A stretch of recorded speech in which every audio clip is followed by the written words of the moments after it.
Bien, mis queridos, les invito a buscar en sus Biblias, en el libro de los Salmos. Yo llegamos al último capítulo de esta serie, Salmo capítulo 10, que le he puesto por título la necedad del incrédulo y la confianza del creyente. Algunos predicadores le llaman al capítulo 10 del libro de los Salmos y lo que describe la descripción de un ateo o de un necio.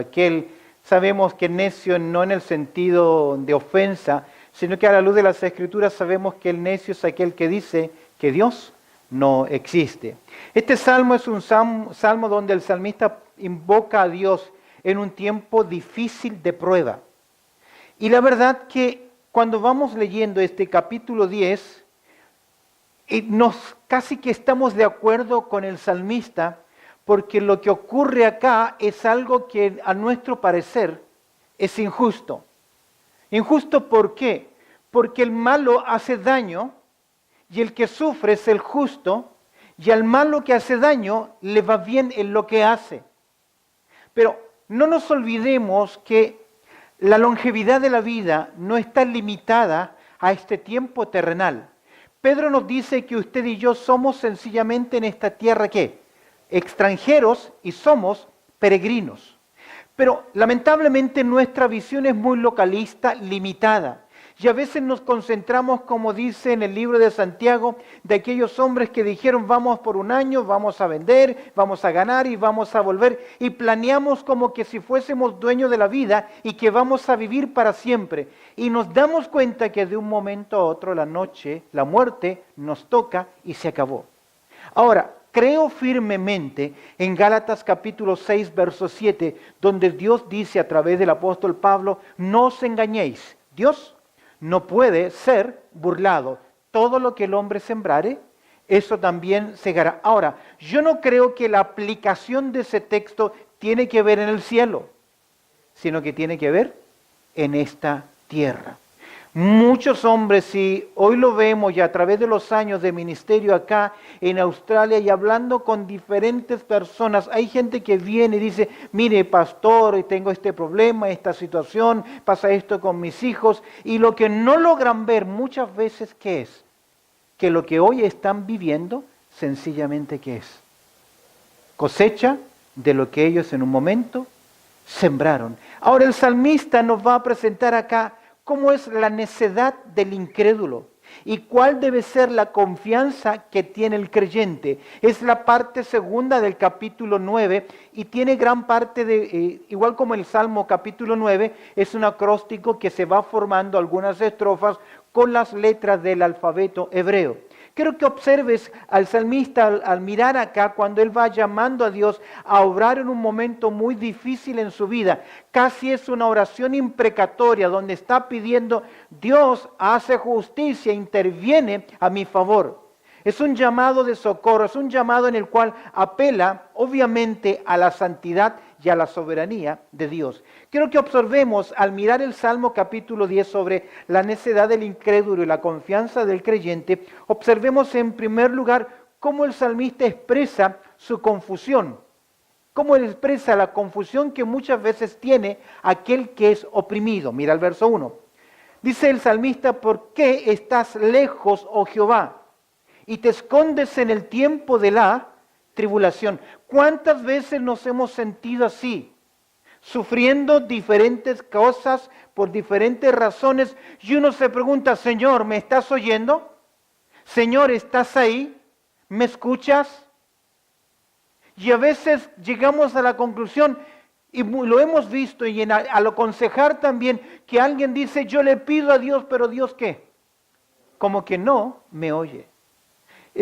Dios es soberano, pero aquí vemos la confusión. Al comenzar este salmo nos encontramos con una pregunta que tarde o temprano muchos de nosotros nos vamos a hacer al quedar perplejos frente a las crisis, los problemas que a veces no tenemos respuesta.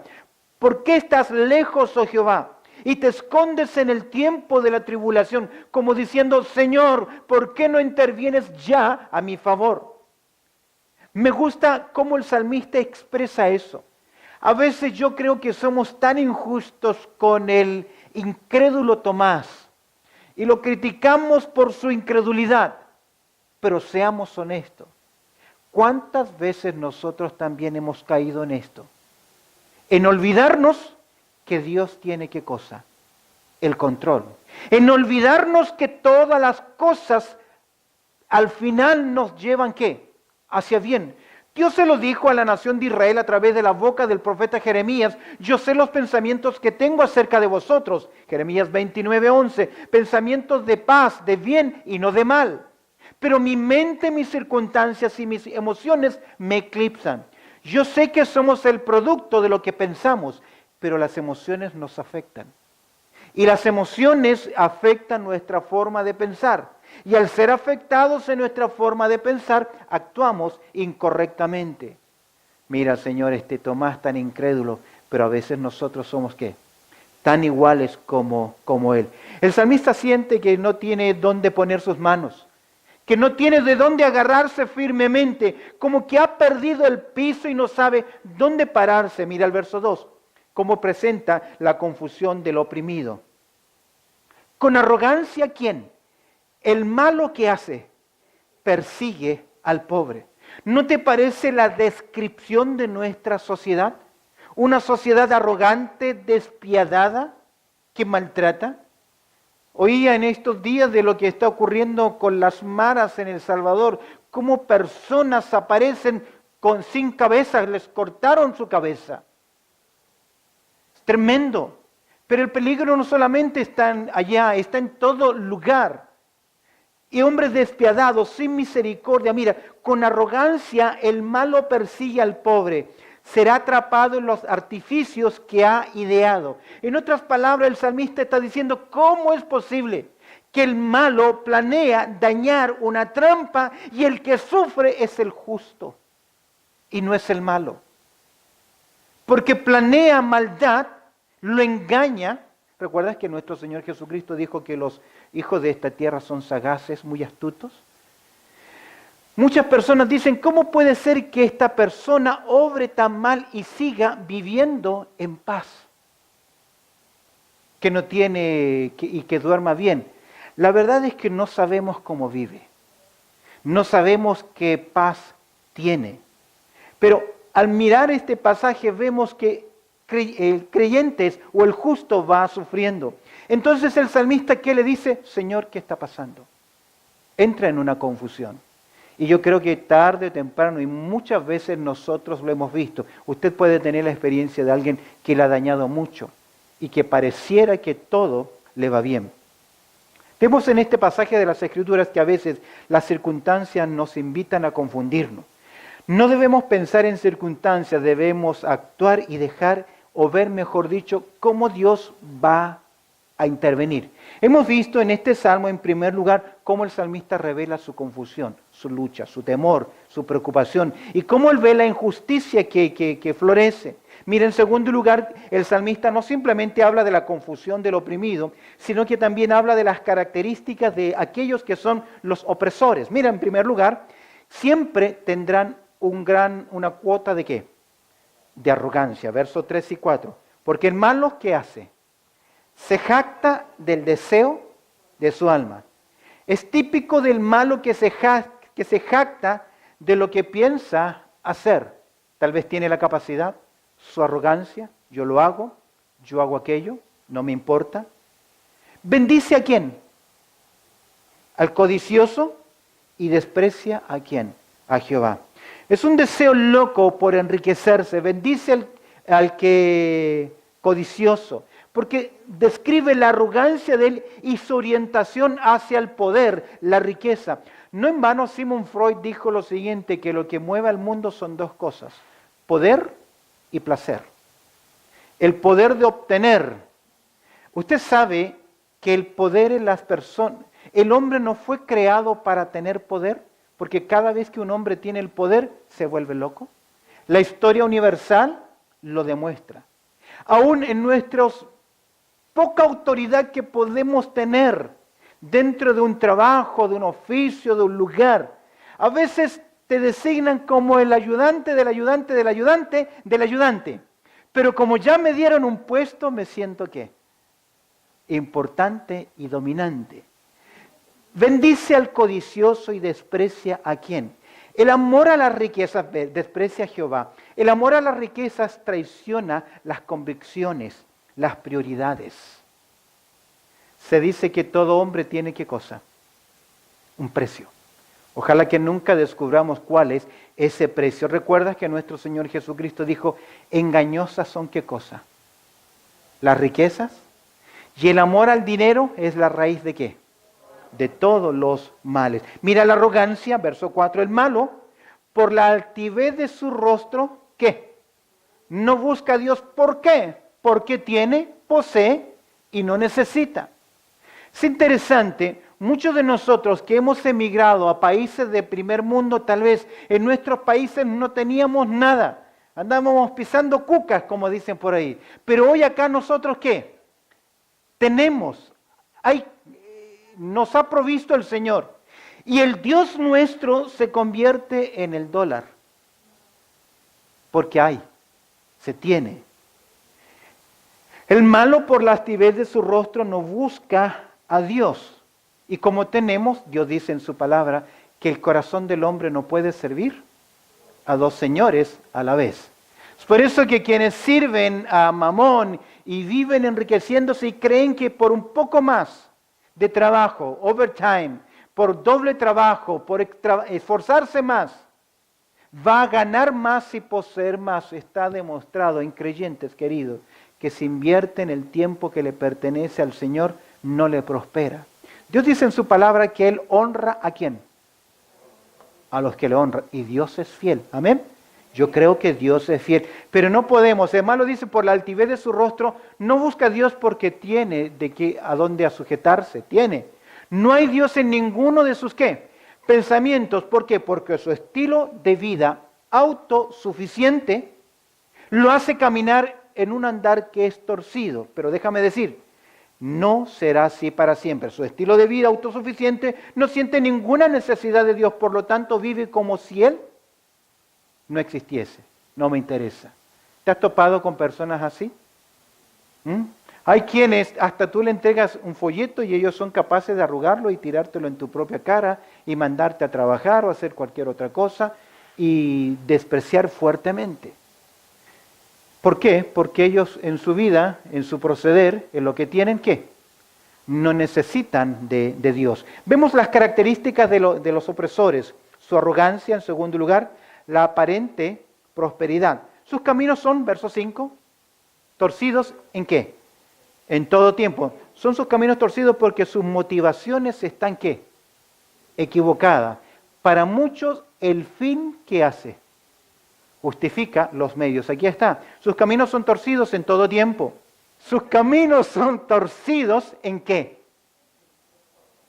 El malo es torcido en todo tiempo. Sabe cómo sacar. Escuchaba una conferencia en el área de ingeniería en construcción y cómo se les enseña a los que construyen cómo matemáticamente robar fierro, robar cemento, materiales. Por eso cuando vienen los desastres, las construcciones se vienen abajo. ¿Por qué? Porque han abaratado costo, han vendido caro. Sus caminos son torcidos en todo tiempo. Tus juicios los tienen muy lejos de su vida. ¿Por qué? ¿Por qué los tiene tan lejos de su vista, de su vida? ¿Por qué los tienen tan lejos? No los quieren mirar. Porque no necesitan de Dios. No les interesa, y como dice el apóstol Pablo en 1 Corintios 2:14, que el hombre natural no percibe las cosas del Espíritu, y para él son locura. Póngase a pensar, usted que lleva años en el Evangelio. Hay enseñanzas de las Escrituras que son paradójicas. Por ejemplo, más bienaventurado es dar que recibir. No va con nuestra naturaleza. No va con nuestra naturaleza amar a mi enemigo, bendecir al que me maldice, servir a aquel que me está obligando a llevar una milla, poner la otra mejilla cuando me dan, perdonar a pesar de que yo no he hecho ¿qué? Nada. Va en contra de ¿qué? De mi naturaleza. Y cuando un inconverso toma las Escrituras con pretexto para rechazarla, escúcheme bien, va a encontrar suficiente evidencia para decir yo no creo en la Biblia. Hace años atrás, un hombre, un ateo, inconverso, nos desafió a mostrarme algunos versículos de que estaba equivocada la Biblia. Fuimos con mi esposa y es cierto, nos mostró varios versículos. Él dijo, ¿cómo es posible que Jesús diga, el que no come y bebe de mi carne no es de mí? ¿Te acuerdas en Juan cuando enseña esa verdad? Entonces él dice, está enseñando el canibalismo.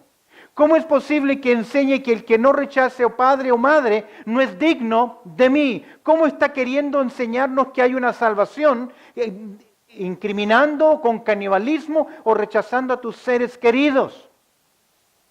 Entonces, él tenía razón en que esas porciones dicen eso. ¿Dónde no tenía razón? En que sacó todos estos versículos, ¿qué? Fuera de contexto. Así es su vida en el día de hoy, fuera de contexto también. Por eso, tus juicios los tiene muy lejos ¿de qué? De su vista, porque el hombre natural no percibe. A todos sus adversarios, ¿qué? Desprecia. Sus adversarios son los justos, porque estamos hablando de las características de los opresores. Sus adversarios son los hombres de piedad. Si a Jesús rechazan, ¿nos van a rechazar a nosotros? ¿Qué le dice Pablo a Timoteo? 2 Timoteo 3:12. El que quiere vivir piadosamente en Cristo Jesús, ¿qué? Padecerá persecución. El Señor, cuando nos habla de cómo ser felices en el gran sermón de las bienaventuranzas, Él dijo que deben ser felices los perseguidos. Y que no digamos, ¿por qué a mí? Porque a los profetas que estuvieron antes de vosotros, también ¿qué? Los persiguieron. ¿Sabe cuál es el problema? Que nosotros nos volvemos muy melóganos. Giramos en torno a nosotros mismos y que yo estoy sufriendo. ¿Recuerdas el profeta Elías? Cuando dijo, Señor, quítame la vida porque yo estoy ¿qué? Solo me he quedado. ¿Y qué le dice el Señor? Hoy te quedan 700 profetas que no han doblado sus rodillas. Pero a veces nos creemos solos y encontramos siempre que hay personas que buscan nuestro daño. Ahora, ¿sabe cuál es el problema? Que a veces los encontramos dentro de la obra del Señor. Malos hermanos y malos obreros. ¿Recuerdas que algunos predicaban a Cristo cuando Pablo está en Roma encarcelado? ¿Y qué les motivaba a predicar? Añadir al apóstol Pablo, ¿qué cosa? Mayor aflicciones. Habrá malos hermanos como malos obreros. Aquí encontramos a todos sus adversarios desprecia. Mira el verso 6. Dice en su corazón, no seré movido jamás, nunca me alcanzará ¿qué? Mira qué arrogancia que hay acá. La aparente prosperidad le está diciendo, nunca me va a venir a mí la pobreza, el infortunio. Mientras viva disfrutando en un éxito sin problemas, él está bien. Lo que está olvidando es que la vida del hombre no es hoy y mañana. Si fuese comamos y bebamos, que mañana moriremos y se acabó todo, no hay problema. Pero ¿cuál es el problema del hombre malo? Que hay un juicio. Y un día tendrá que dar ¿qué? Cuenta ante ello. Hemos visto las características del opresor, su arrogancia, su aparente prosperidad. Mira cómo es su actuar contaminante. Mira cómo actúa. Verso 7. Llena está su boca de ¿qué?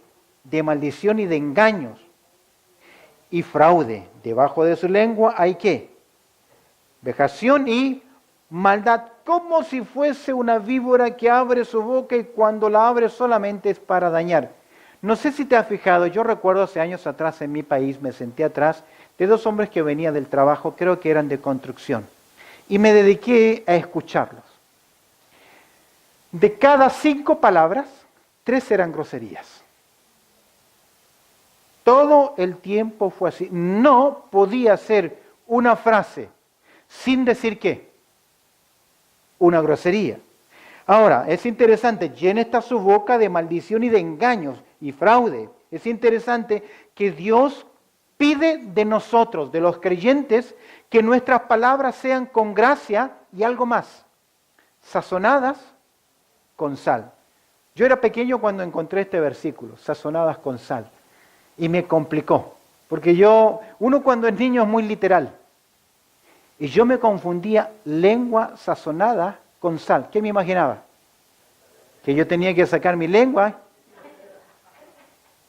Porque eso es lo que dice Colosenses capítulo 4, verso 6. Sean vuestras palabras siempre con gracia, sazonadas con sal. ¿Qué está queriendo decir? La sal, ¿para qué era usada en aquel tiempo? Para preservación. Entonces mis palabras tienen que ser puras. La sal era utilizada también como un sazonador.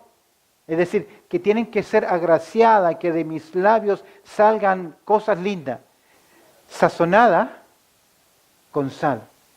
Pero a veces nosotros como creyentes hablamos de cualquier tontera. Yo no digo que todo tiene que tiempo, pero en algún momento tiene que haber un consejo que sea que sabio y no una opinión. La opinión la puede dar cualquiera. Los consejos provienen ¿de dónde? Son sazonados con sal de la palabra de Dios. Mira, llena está su boca de maldición. Es por eso que la Escritura dice así: no erréis. Las malas ¿qué? Conversaciones que hacen, corrompen las buenas costumbres. Ahora este hombre está llena su boca de maldición y de engaño y de fraude. Y debajo de su lengua hay vejación y hay también maldad. No solamente daña, sino que también se complace con el dolor ajeno. ¿Sabe quién pienso acá? Pedofilia. ¿Cómo es posible, principalmente un hombre, que puede engañar a una criatura, a un niño y a una niña, con un dulce, con regalos, y atraerlo y seducirlo cuando la única motivación que tenga, ¿cuál es? El abuso, el malo. Mira el verso 8. Se sienta en acecho cerca de las aldeas. Ahí está. ¿Cómo está? En escondrijos, mata ¿a quién? Al inocente. No tiene misericordia. Obviamente dice las Escrituras que este hombre está en tinieblas. ¿Recuerdas cuando el Evangelio de Juan dice que la luz vino al mundo y los hombres amaron más las tinieblas que la luz? ¿Por qué? Porque sus obras son malas y están llenos de codicia y de maldad. Mira, sus ojos están acechando ¿a quién? Al desvalido. Están mirando ¿a quién? No sé si tú alguna vez has tenido la oportunidad de hablar con una persona que es un delincuente, que es un ladrón, un chorro le llaman en Argentina, alguien que está continuamente buscando al desvalido, la cartera, la billetera. Tú lo ves y lo observas cómo él se para y su mirada, cómo está. Por eso dice, y sus ojos, sus miradas, cuando habla siempre está cubriendo su boca, guiña sus ojos, ahí hay que tener cuidado con como nuestros ojos delatan nuestras acciones, siempre. Y usted puede descubrir una persona que está mirando al acecho, que está pendiente del error, del descuido. ¿Para qué? Estamos hablando de las características de los opresores, de su arrogancia, su aparente prosperidad, su actuar que es contaminante. Sus ojos están acechando al desvalido, están siempre buscando al ingenuo, al desvalido para acecharlo. ¿No te parece una historia muy conocida? En mi país, el Seguro Social una vez al mes le pagaba una pequeña pensión a la gente mayor, a ancianos. Y esta gente estaba escondido afuera del seguro, donde le daban ese dinero a este anciano, a esta anciana, que qué fuerza tenía para un hombre que con violencia le tomaba la cartera y se la quitaba. Qué triste. Para algunos de ellos era el único sustento por 15 días. Y no se crea que el dinero que recibían era ¿qué? Una gran cantidad. Mira, su acechanza, verso 9. Acecha en oculto como el león desde su cueva. Acecha para arrebatar al pobre. Arrebata al pobre trayéndolo ¿a dónde? A su red. Él va formando, en forma gráfica se nos ilustra la astucia del malvado. Mira el verso 10. Se encoge, se agacha. Está describiendo la acción de un felino. Y cae en sus fuertes garras muchos, ¿qué? Desdichados. ¿Por qué? Porque está orientado ¿a qué? A hacer el daño. Yo les he contado la historia, cómo hay gente que está mal, dañada, y quiere dañar también a otras personas. Sí, dice el verso 11, dice en su corazón, Dios, ¿qué? Ha olvidado, ha encubierto su rostro, ¿qué? Nunca lo verá. Se jacta en su arrogancia, diciendo, a mí nunca me pasa nada, nada me va a ocurrir. Mientras el justo, ¿qué hace? Sufre y llora. ¿Será que nunca le va a pasar nada? Ahora, quiero que veas acá que estas son las características de los opresores. Piensa por un momento en la víctima. Conocí a una mujer en Argentina, hace años atrás, mientras hacíamos ministerio, que ella fue brutalmente abusada por unos ladrones. Siendo ella muy joven, quedó embarazada.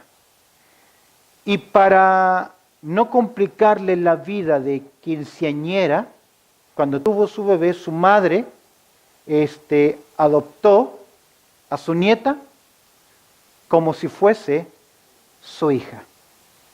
La historia pasó, creció, y ambas, madre e hija, crecieron como si fuesen hermanas.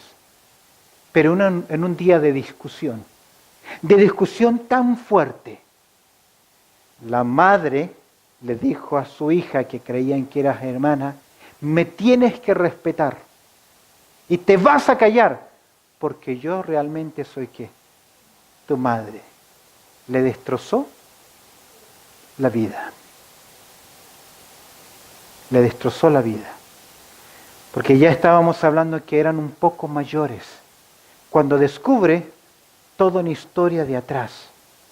Ahora, ¿cómo podemos ayudar a personas que son víctimas de ese sufrimiento? Cuento una historia lejana y ajena tal vez a nosotros de personas. Pero dentro de la iglesia llegan personas que están sufriendo y que tal vez nunca nos han dicho la historia, la realidad de lo que han pasado. Pero han enfrentado injusticias y dolores. Y uno se pregunta, Señor, ¿hasta cuándo? ¿Cuándo vas? ¿Por qué ocultas tu vista? Por eso te digo que este salmo no es lejano. Solo creo que es la gracia de Dios. Y la gracia del pueblo de Dios que pueden ayudar a hombres y mujeres que tienen eso en sus conciencias, ese dolor. El clamor del fiel, ¿cuál es? ¿Qué le dice el salmista? ¿Cuál es el clamor? Verso 12. Levántate, Señor, levántate, oh Jehová, Dios, alza tu mano, no te olvides de quién, de los pobres. Verso 13, ¿por qué desprecia el malo a Dios? En su corazón ha dicho, tú no lo inquirirás. ¿Ves la arrogancia del malo? Diciendo, nunca me va a hacer ¿qué? Daño, pero yo creo que tarde o temprano. Se dice que hay 5 millones de hombres y mujeres que en estos años han violado la ley y han salido impunes, sin castigo, que han logrado escapar, que han logrado comprar el juicio o asesinaron a alguien para que no testiguara en su contra, testificar en su contra. ¿Escaparán un día del juicio de Dios? Levántate, Señor. Verso 14. Mira, Señor. Verso 15. Quebranta tú el brazo de ¿quién? Del inicuo. Y persigue la maldad del malo hasta que no halles ninguna. Jehová es Rey eternamente y para siempre. De su tierra han perecido ¿qué? Las naciones. Lo que él está diciendo, Dios un día actuará. Permíteme terminar, se nos ha ido el tiempo. Verso 17-18. Hemos visto la confusión del oprimido. Hemos visto las características de los opresores. Hemos visto el clamor del fiel. Levántate, mira, Señor, quebranta, Señor, como una oración imprecatoria. Terminemos con la confianza. Verso 17. El deseo de los humildes oíste, oh Jehová. Tú dispones su corazón y haces atento tu oído. En otras palabras, Dios siempre escuchará ¿qué? El clamor. Dice el Salmo 34:6, este pobre clamó y le oyó Jehová, ¿y qué hizo? Y lo libró de todas sus angustias. El salmista lo experimentó, lo vivió, pero también vivió en el tiempo la gracia de Dios y la justicia de Dios. Tal vez ahora no la veamos. Y tal vez el pequeño que sufre, que fue abusado, no lo ve. Pero cuando Dios nos cambia, nos trae paz. Y Dios hará también justicia para juzgar al huérfano y a quién, y al oprimido, a fin de que no vuelva más a hacer violencia el hombre de la tierra. Es por eso que Dios ha puesto leyes. Y yo me alegro que cada vez las leyes, en especial de abuso a menores, cada vez sean ¿qué? Más fuertes y severas. Si usted me pregunta, yo creo en la pena capital. Yo creo que el Nuevo Testamento aún la autoriza. No dice Pablo, no en vano lleva ¿qué? La espada. Y Jesús le dijo a Pedro, ¿qué cosa? El que mata a espada o con hierro, también tiene ¿qué? Bueno, eso no necesita estar de acuerdo conmigo, pero sí necesita estar de acuerdo en la justicia de Dios y que Dios le ha entregado esa autoridad a los hombres. De ahí que creo que un abuso en el área de menores debe ser denunciado. Debe ser denunciado a las autoridades. ¿Por qué? Porque es la única manera de frenar en esta tierra la reacción de hombres. La necedad del incrédulo y la confianza del creyente. ¿Qué nos queda a nosotros? Clamar, confiar y también contemplar. ¿Contemplar qué? Que Dios hará justicia a los suyos. Aunque tal vez hoy no lo veamos, con Dios nadie se juega. Todo lo que el hombre sembrare, eso también segará. Y aún también dentro del pueblo del Señor. Porque a veces hay creyentes que son malos, que hacen daño, que hablan de más, que acusan de más, que piensan y comentan cosas que no son correctas. Yo creo que Dios es un Dios justo. Y Dios protege a los suyos. Este pobre clamó a Jehová y Jehová le oyó y lo libró ¿de qué? De todas sus angustias. Alabado sea el nombre del Señor. Oramos. Bendito Padre Celestial, te damos gracias, Señor, por este interesante salmo, Señor, que vemos que si hay injusticia y si hay maldad. Y hemos visto casi el perfil de un hombre que no te teme y que hace daño. Pero también tu palabra es clara que todo lo que el hombre sembrare, eso también segará. Y un día vendrá el justo juicio. Aunque de los humanos y de esta tierra puedan escapar, librarse, jamás escaparán del ojo de Jehová que contempla toda la tierra. Ayúdanos a confiar en tu justicia, en tu cuidado, en tu gracia.